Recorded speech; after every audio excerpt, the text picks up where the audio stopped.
Welcome to Reparenting Radio. I'm Lisa Watson, architect of human transformation. This is a space for leaders, parents, and anyone ready to break old patterns, regulate their nervous system, and show up in their life with clarity and self-trust. If you're ready to change the way you lead, love, and live, you're in the right place. Let's begin. Hello, and welcome back to Reparenting Radio. This past weekend, I attended what is called Book Thinkers Live. It was a conference for authors and book lovers that I was invited to through my publisher. And it was held in Boston, and it was pretty exciting because I am from Boston. That is where I grew up, just on the outskirts of. And I got to go home and I was introduced to a brand new great nephew that I have and got to enjoy walking around the beautiful city and watching the tall ships come in. And it was a beautiful, beautiful summer weekend, and it was just really fantastic. But that's not what I came to talk about, how beautiful Boston is. One of the speakers that was at this event, in fact, he's the one that started the event, Book Thinkers, he was talking about the decline of childhood literacy. And he shared some statistics about children reading less, how they have attention spans that are way shorter than they've ever been. Screens are replacing books. IQs are declining. No one's reading long form content anymore, at least not the younger ones. And honestly, I have to say, I agreed with everything that he said. However, even though that is a very important conversation, children's literacy and getting children to read more long form content, as I sat there listening, I realized that there's a bigger question that's even more important than that, because everyone seems so focused on how to get children to read more books, but I couldn't stop thinking, do we even realize everything that children are already reading? Because before a child learns to read words, they're reading us. They're reading our faces. They're reading our tone of voice. They're reading our relationships, our reactions, our nervous systems. And then eventually they begin reading books too. Which led me to another question. If children are absorbing information everywhere they look, then the quality of every story they consume matters. Not only the stories that we read them, but the stories that we're living in front of them. Because every repeated story, whether it's inside a book or inside a home, becomes part of the blueprint that they're building about how life works. Those belief systems become the filters that they lay over their reality and experience life through. And that's what I want to explore today. Because one of the things that I've spent the last decade studying is how the subconscious mind develops, how children learn, how nervous systems adapt, and how beliefs are formed, how patterns and habits become automatic, and how these early childhood experiences quietly become the patterns that we continue to live through as adults. And the reason that I spend so much time talking about the first 7 or 8 years of life is because during those early years, children are not filtering information the way adults do. They are simply absorbing it. They're taking in repeated experiences and building a subconscious blueprint for how the world works. Not because anyone sat them down and said, here's how relationships work. Here's what love looks like. Here's what you should believe about yourself. Because even if you do those things, but the modeled behavior is different than what you're telling them, they're going to adopt the modeled behavior. They're going to adopt what they see through the experiences, not through just what you tell them. Because before a child can explain anxiety, they've already learned whether the world feels safe. Before they understand relationship, they've already been studying the relationships around them. Before they are familiar with the word self-worth or self-esteem, they've already begun to decide whether they're worthy or not. Children are extraordinary observers. They are reading everything not just books. They're reading your face when you walk through the door. They're reading your tone of voice. They're reading what happens when someone makes a mistake. They're reading how conflict gets handled. They're reading whether emotions are welcome or should they shut them down. They're reading whether it's okay to cry or not, whether it's okay to say yes or it's okay to say no. They're reading whether love feels secure or unpredictable. They're reading your relationship with money, your relationship with food. They're reading how you speak to yourself in the mirror. They're reading whether you rest or you constantly stay busy. They're reading what gets celebrated, what gets criticized, what gets ignored. Children are always reading something. And yes, I understand long-form content. It would be nice if our children would read more long-form content. But as I'm sitting at this conference listening to this, I couldn't help think that what they're reading is so much more important than how much they're reading. Years ago, when I began studying childhood development, conscious parenting, and the subconscious mind, and then I began to nanny to, workshop some of those ideas and practice and put it into place. Since my children were grown adults, I didn't get to practice on them again. And I started noticing the stories that we normalize. And I began to ask myself, what emotional lessons are these stories having our children rehearse over and over and over again?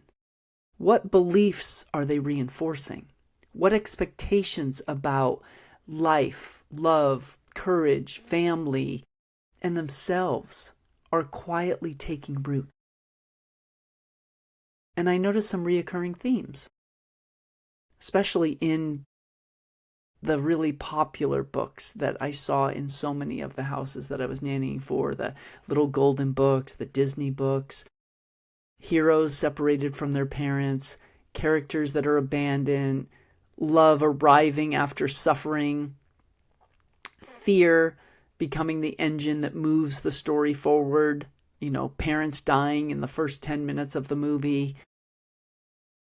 And I'm not saying that stories shouldn't contain hardship, because life contains hardship and it's real, and stories, they should reflect the human experience.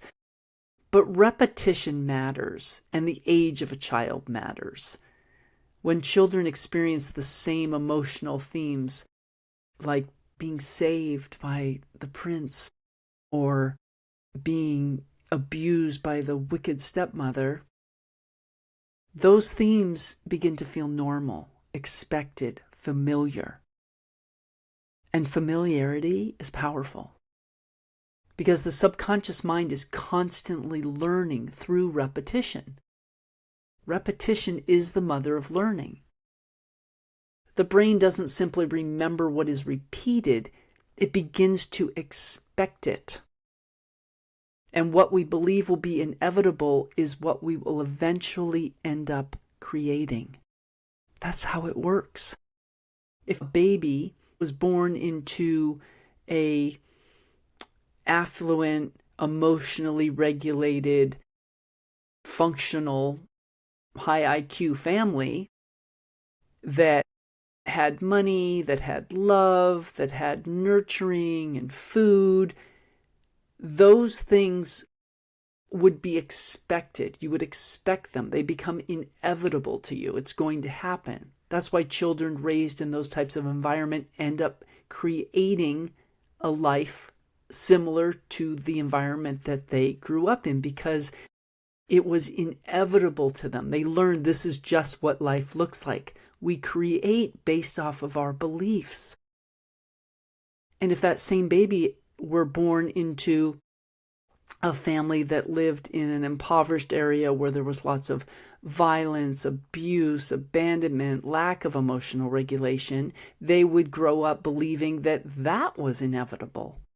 And it would be. And that's why children that grow up in those types of situations end up creating that type of reality for themselves. Our beliefs create our reality. These first 7 years are so critical. The behaviors that are modeled for children, the stories that we are reading to them, the themes, the emotional themes, the fear in these stories. Because those expectations quietly become the lens through which we do experience the world. And if we repeatedly rehearse fear, we become more likely to expect and experience fear. If we repeatedly rehearse scarcity, we become more likely to expect and experience scarcity. And the same with survival.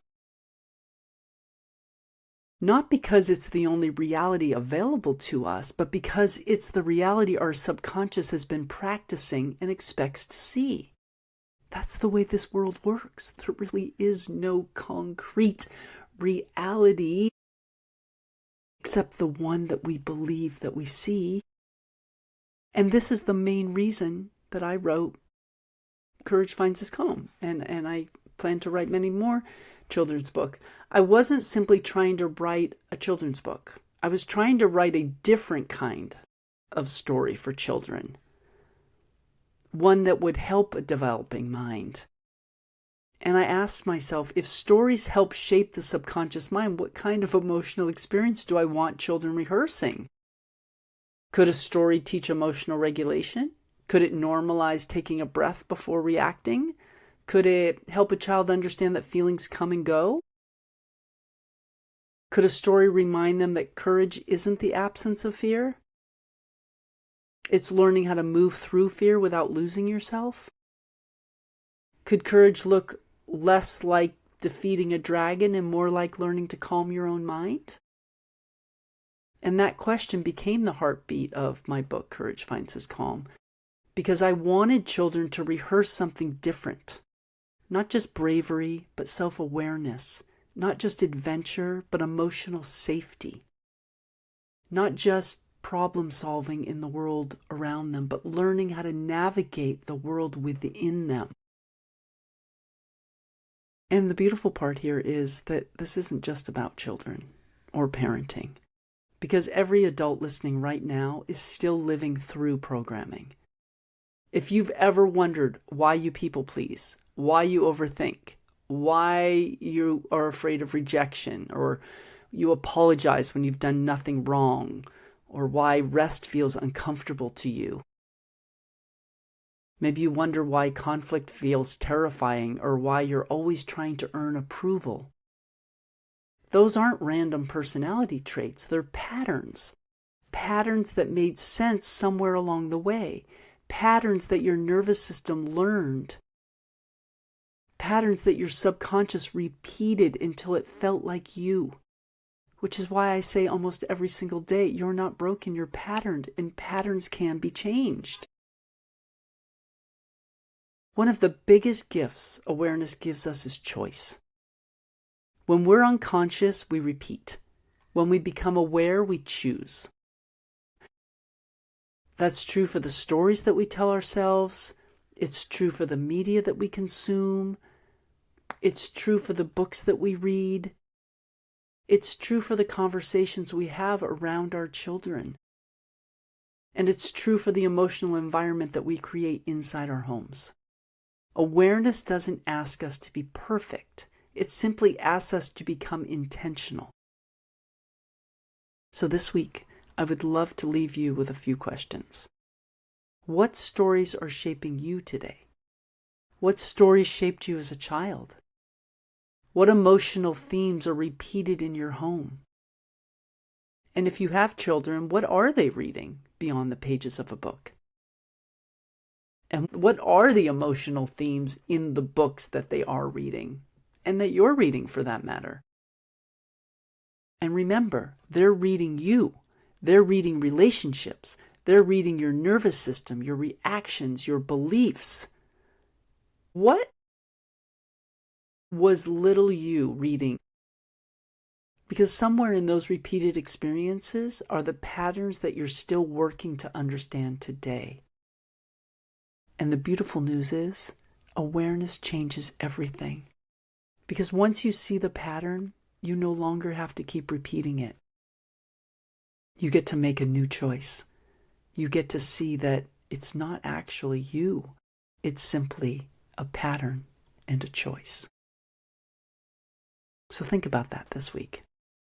And before we wrap up, I want to say that if you are enjoying these conversations, I would love to invite you to join my weekly newsletter.